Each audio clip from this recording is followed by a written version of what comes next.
तो ये है वो तीन महाराज जिनकी समझ के विषय के बारे में मैंने आपको बताया। बुद्धि सागर, चतुरन्ना और ये बच्चा, ये तीनों निसंदेह उस कार्य की कसौटी पे खरे उतरते हैं जो कार्य आपने मुझे सौंपा था। अब यहाँ उपस्थित बाकी बचे दो महानुभावों से भी आपका परिचय कराया जाए।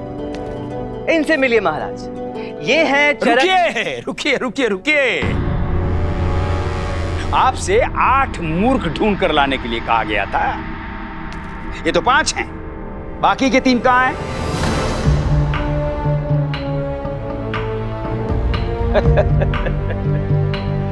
हमारे सलाहकार महोदय का गणित कुछ ठीक नहीं है, या फिर बाकी के 3 मूर्ख ढूंढने में पूरी तरह विफल रहे हैं आप। कहीं ऐसा तो नहीं था कि आपके सामने कुछ और मूर्ख थे? समझ रहे ना, कुछ और थे, परंतु आपने छोड़ दिया केवल इसलिए कि आपके संस्कार आपको इस बात की आज्ञा न दे रहे हो। क्यों?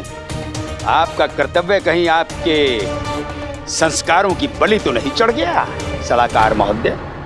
नहीं आचार्य, बिल्कुल नहीं, ऐसा नहीं हुआ है। मैंने महाराज के आदेश का पूरी तरह 100% पालन किया है। पूरे 8 मूर्ख ढूंढे हैं मैंने। तो बाकी के 3 कहाँ हैं? बोलिए।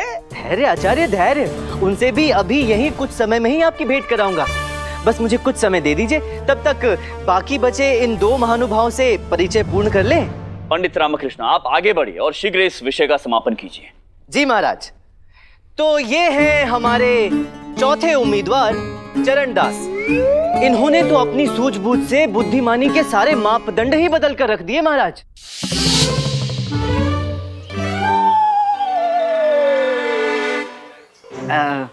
क्या हुआ भाई, ऐसे सिर के बल क्यों खड़े हो? आज प्रातःकाल सर में बहुत दर्द था।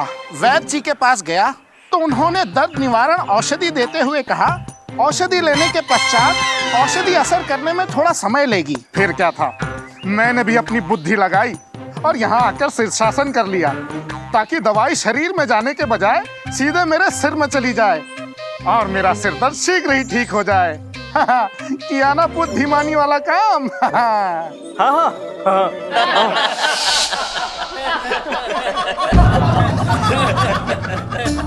और अब ये हैं हमारे 5वें उम्मीदवार प्रकाशम। इन्होंने तो अपनी बुद्धि दृष्टिकोण से ईश्वर तक को ठग लिया महाराज, उन्हें भी मूर्ख बना डाला। इनके बारे में मैं नहीं, ये स्वयं आपको बताएंगे। बताइए प्रकाशम, बताइए किस तरह से आपने ईश्वर की आंखों में धूल झोंकी, बताइए।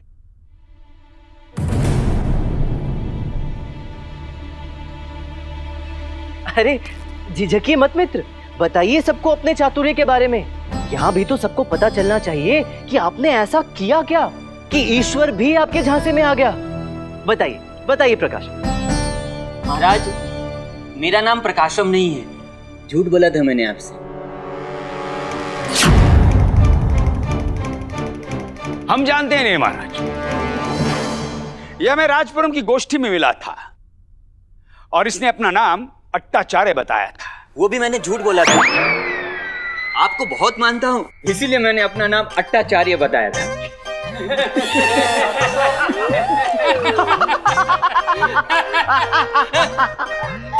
महाराज, हम जानते हैं इनका वास्तविक नाम। इनका वास्तविक नाम सूर्य राव है। वो भी मैंने झूठ बोला था, मेरा नाम सूर्य राव नहीं है। अरे तो क्या नाम है तुम्हारा? वही तो। अरे वही तो क्या? वही तो खेल है महाप्रभु। अब क्या है कि बचपन में मेरी नानी ने मुझे बताया कि ऊपर जीवन मृत्यु का हिसाब किताब चित्रगुप्त लिखते हैं, वो भी हर किसी के नाम के साथ। फिर क्या था, मैंने चलाई अपनी बुद्धि और ये तय कर लिया कि आज के बाद मैं किसी को अपना असली नाम ही नहीं बताऊंगा। फिर क्या था, मैंने अपना किसी को नाम ही नहीं बताया। अब बताता भी कैसे, मैंने अपना कोई नाम ही नहीं रखा है। तो आपने अपना नाम क्यों नहीं रखा? यही तो, चित्रगुप्त को चकमा देने के लिए मंत्रीवर। अब मेरा जब कोई नाम ही नहीं है तो चित्रगुप्त अब किस नाम से मेरी मृत्यु को लिखेंगे? यमदूत किस नाम से मेरे प्राण को हरने के लिए आएंगे? यानी मैं मरने से रहा, यानी मैंने मृत्यु को चकमा दे दिया, यानी मैंने भगवान को भी मूर्ख बना दिया।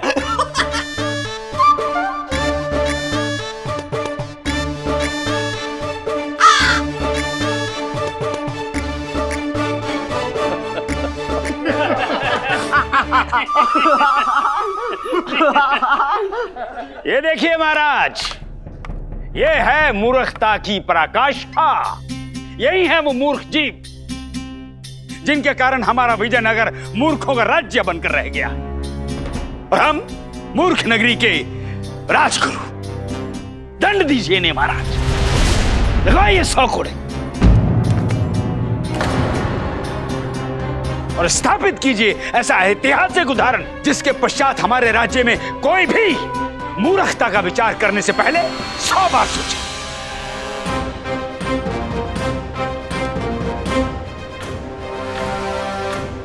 कैसी विकट स्थिति है, ये सब ठीक नहीं हो रहा है, किंतु करे भी तो क्या करें।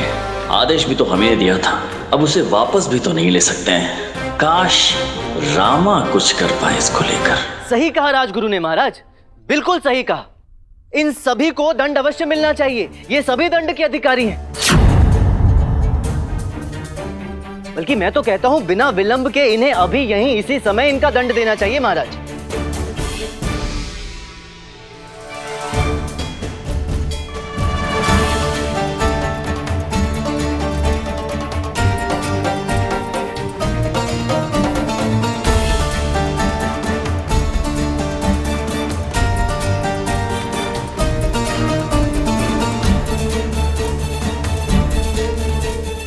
मंत्रीवर, महाराज, दंड की कार्रवाई आरंभ की जाए।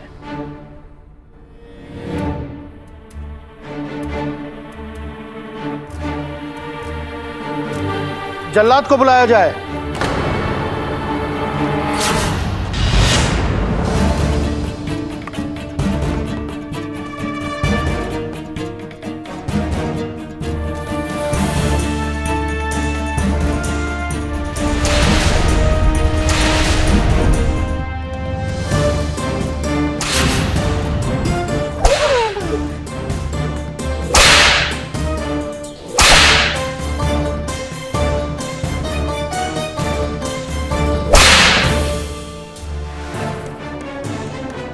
रुक जाइए।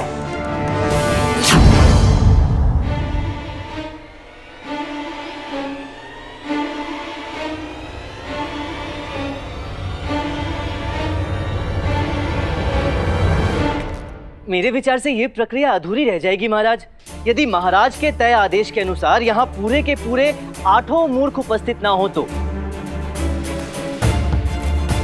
केवल 5 मूर्खों को ही यदि दंड मिला तो ये तो आपके आदेश की अवमानना होगी। दंड मिले तो पूरे 8 मूर्खों को मिले, अन्यथा इस दंड का क्या औचित्य महाराज। हाँ तो बताइए ना, बताइए कहाँ है शेष 3 मूर्ख? प्रस्तुत कीजिए उन्हें, कीजिए मूर्खों के बीच में खड़ा। बाकी के 3 मूर्ख भी यहीं इसी दरबार में उपस्थित हैं महाराज, जिन्हें मैं एक एक करके आपके सामने प्रस्तुत करूंगा। शेष 3 मूर्खों में से एक मूर्ख मैं स्वयं हूं महाराज।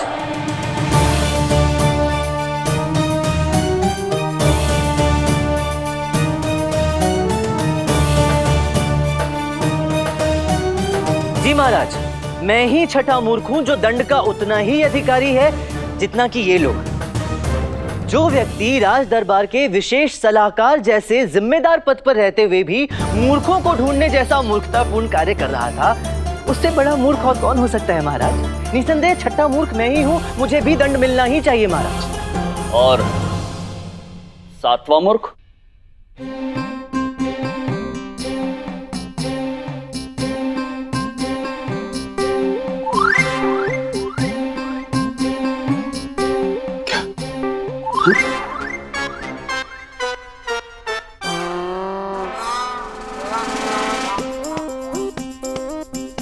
कौन? हमारे शिष्य धनीमणि? ये तुम्हें बाकी के मूर्ख लग रहे हैं? राजगुरु तथाचार्य के शिष्य तुम्हें मूर्ख लग रहे हैं? इसका अर्थ जानते हैं आप? इन्हें मूर्ख कहने का मतलब है हमें मूर्ख कहना। आप ही को कह रहा हूं गुरुवर।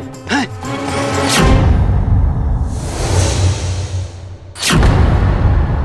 7वें मूर्ख आप ही हैं आचार्य।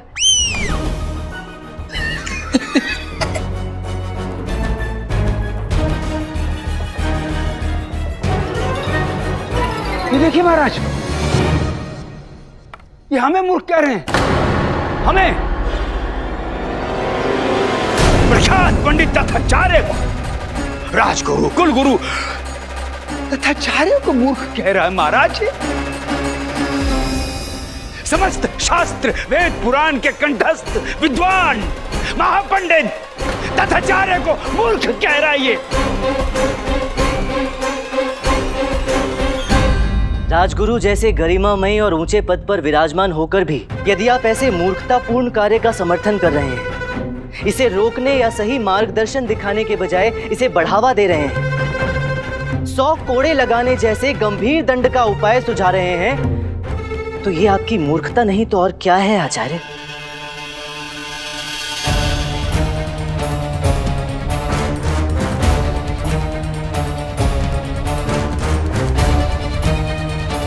पंडित रामकृष्ण, हम जानने के लिए व्याकुल है कि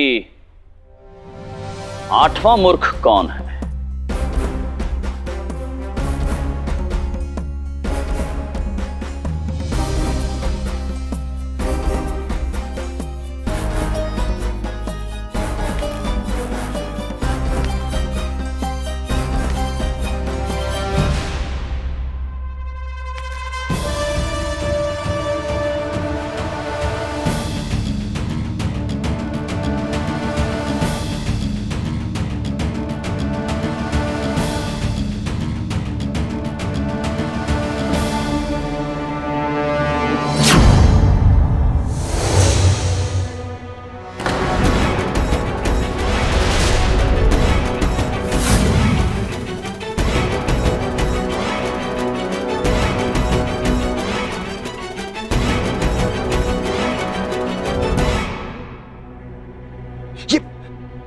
ये पंडित पागल हो गया महाराज, संपूर्ण रूप से पागल हो गया है। आपको मूर्ख कह रहा है महाराज। महाबली सम्राट कृष्णदेव राय को मूर्ख कह रहा है ये विक्षिप्त पंडित। ये तो आप कह रहे हैं आचार्य। हमने कब कहा? अभी तो आपने महाराज को मूर्ख कहा। अरे वो तो तुमने कहा, तो हमने कहा। मैंने कब कहा? अभी कहा। क्या कहा? कहा नहीं, लेकिन कहना तो यही चाहते थे कि महाराज मूर्ख है। मैंने नहीं कहा आचार्य, मैंने तो केवल महाराज के प्रश्नों का उत्तर दिया। अर्थ तो यही हुआ तुम्हारे उत्तर का कि महाराज मूर्ख है। अरे ये आप चौथी बार महाराज को मूर्ख बोल रहे हैं प्रभुवर। बस पंडित रामकृष्ण, कदाचित आप भूल रहे हैं कि आप किसके सम्मुख खड़े हैं और किसके विषय में बात कर रहे हैं।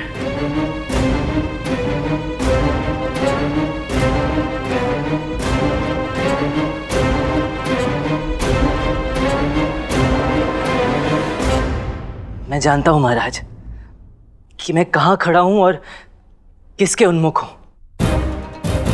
मैं अपने अन्नदाता, अपने महाबली सम्राट, महान शासक श्री कृष्णदेव राय के सम्मुख खड़ा। आपको भले ये मेरी उद्दंडता लगे, परंतु मुझे पूरा विश्वास है महाराज कि महान बुद्धिजीवी शासक महाराज श्री कृष्णदेव राय उद्दंडता और सत्य का अंतर समझेंगे। फिर भी यदि आप मुझे कोई दंड देना चाहते हो तो मुझे आपका दिया कोई भी दंड सहर्ष स्वीकार है महाराज। बस केवल मुझे इतना बता दीजिए कि यदि किसी में बुद्धि क्षमता कम है तो इसमें उस बेचारे का क्या दोष महाराज? ईश्वर ने तो उसे ऐसा ही बनाया है। ये केवल दंड के पात्र इसलिए हैं क्योंकि इनके देखने और सोचने का दृष्टिकोण अलग है।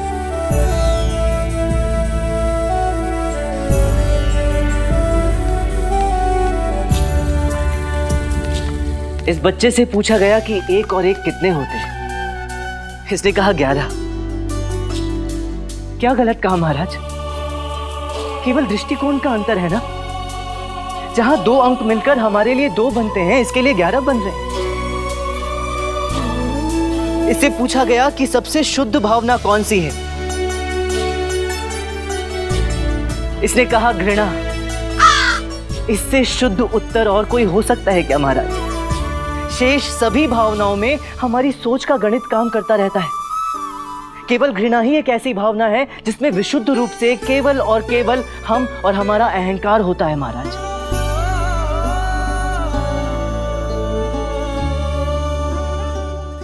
फिर इससे पूछा गया कि हमारे राजा कौन है। इसने कहा भगवान। क्या ये सत्य नहीं है महाराज? क्या हम सब का, इस संसार का, इस सृष्टि का, हम सबका सबसे बड़ा राजा वो ईश्वर नहीं है?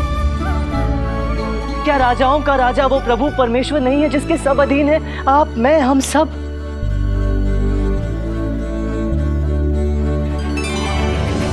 ये बच्चा पूरी रात पानी का बर्तन लिए अपनी मां के सिरहाने खड़ा रहा। सबको इसमें इसकी मूर्खता दिखी, इसकी मां को भी। परंतु क्या वास्तव में वो इसकी मूर्खता थी? बताओ, तुम सारी रात पानी का बर्तन लिए क्यों खड़े रहे? माँ प्यासी ही सो गई थी। अगर प्यासे होने के कारण उनकी नींद खुलती तो वो मुझे वहां नहीं देखती, तो उन्हें प्यासा ही सोना पड़ता।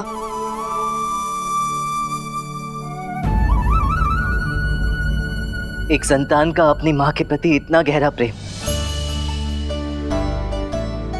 मूर्ख कौन है महाराज? ये बच्चा या हम सब जो इसे मूर्ख कह रहे हैं? ये तो ईश्वर का वो अबोध अंश है महाराज, जिनके होने से उस परमपिता परमेश्वर के होने का आभास होता है।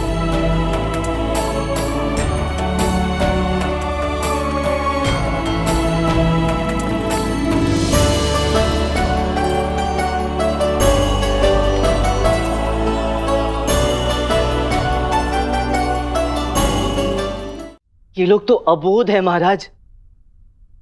हम सबसे अधिक विश्वास और सम्मान के अधिकारी हैं, क्योंकि ये किसी के साथ छल ही नहीं कर सकते, किसी को कोई हानि नहीं पहुंचा सकते।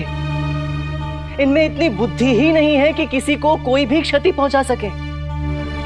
ये काम तो हम जैसे तथाकथित बुद्धिमानों का है, जो सोच समझकर छल कपट करते हैं, धोखा देते हैं, विश्वासघात करते हैं। इनका उपाय दंड नहीं महाराज, शिक्षा है। मेरा आपसे नम्र अनुरोध है महाराज कि इन्हें दंड देने के बजाय इन्हें शिक्षित किया जाए।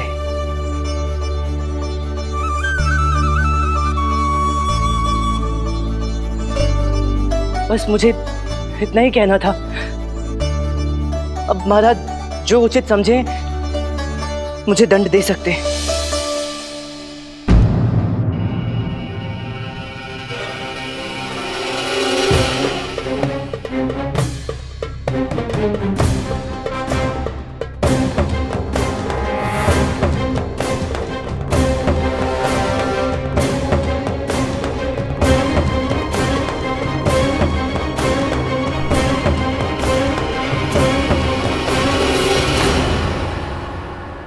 अद्भुत पंडित रामकृष्ण।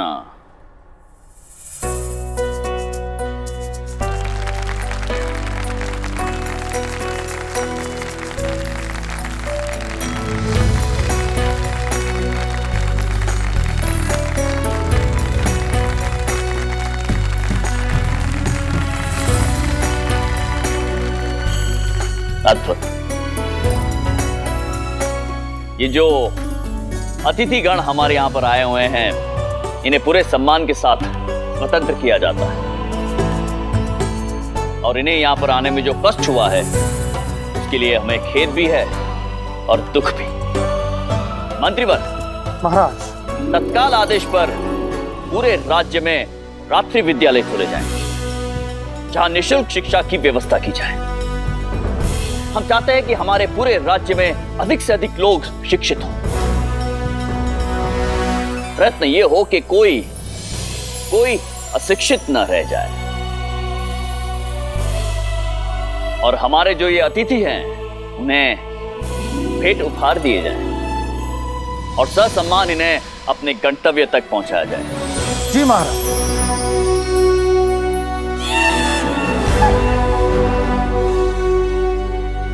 पंडित रामकृष्ण।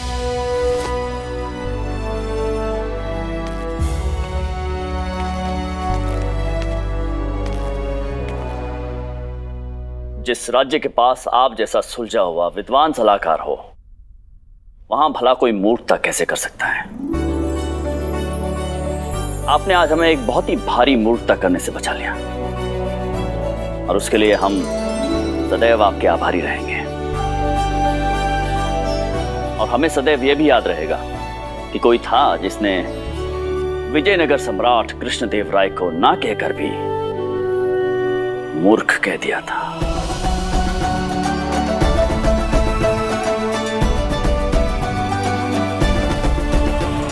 महाराज कृष्णदेव राय की, महाराज कृष्णदेव राय की, महाराज कृष्णदेव राय की, महाराज कृष्णदेव राय की, महाराज कृष्णदेव राय की।